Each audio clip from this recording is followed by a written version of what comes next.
তৃণমূল কংগ্রেসের কেউ কেউ এই রাজ্যে যখন এসআইআর আর এনআরসিকে এক করে দেখাচ্ছিলেন সেই একই কথা আমরা বলেছি। আর আজ দেখলাম বিজেপির কেন্দ্রীয় মন্ত্রী কিভাবে প্রকাশ্যে এসআইআর এর সঙ্গে ধরপাকড় আর ডিটেনশনকে জুড়ে দিচ্ছেন। এই ভয় দেখিয়ে তিনি তৃণমূলেরই হাত শক্ত করছেন কিনা সেটা ভিন্ন প্রশ্ন, কিন্তু আমাদের কথা হলো নির্বাচন কমিশন এবং প্রত্যেক দায়িত্বশীল পদাধিকারীর যখন সাধারণ মানুষকে আশ্বস্ত করা উচিত, তখন এসআইআর এর মতো একটা জরুরি প্রক্রিয়াকে কেন্দ্র করে এইসব প্রভাবশালী রাজনীতিবিদরা আতঙ্ক ছড়াচ্ছেন কার স্বার্থে? বিশ্বনাথ চক্রবর্তী কি মনে করেন?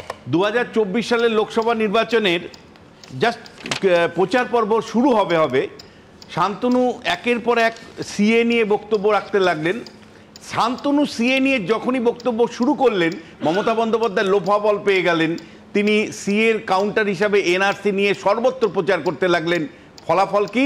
মুসলমান ভোটটা একতরফাভাবে তৃণমূলের পক্ষে গেল।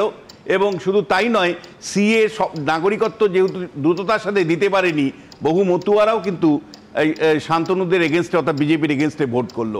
ফলে শান্তনু যখন সিএ নিয়ে কথা বলেছিল সেই সময় লাভ হয়েছিল তৃণমূল কংগ্রেসের। বিহারের যে এসআইআর হলো, কতজন বাংলাদেশি ধরা পড়েছে? বিহারে যে এসআইআর হলো, শান্তনুকে আমি প্রশ্ন তুলতে চাই যে মানে তাতে কয়টা আপনি ডিটেনশন ক্যাম্প করেছেন, কয়জন বাংলাদেশিকে আপনি আটকে রেখেছেন? তাহলে বিহারের এসআইআর থেকে যদি কোনো বাংলাদেশি আটক না থাকে, আপনি হঠাৎ করে পশ্চিমবাংলার গল্পটা শোনাচ্ছেন কেন? ইলেকশন কমিশনের যে এখতিয়ার, সংবিধান পরিষ্কার, ইলেকশন কমিশনকে কোনো ডিটেনশন করবার এখতিয়ার দেয়নি, অধিকার দেয়নি। ডিটেনশন করবার সামান্যতম কোনো এখতিয়ার ন্যাশনাল ইলেকশন কমিশনের নেই। এই শান্তনু বলছেন ডিটেনশন ক্যাম্পের কথা, বলে কার হাত শক্ত করছেন?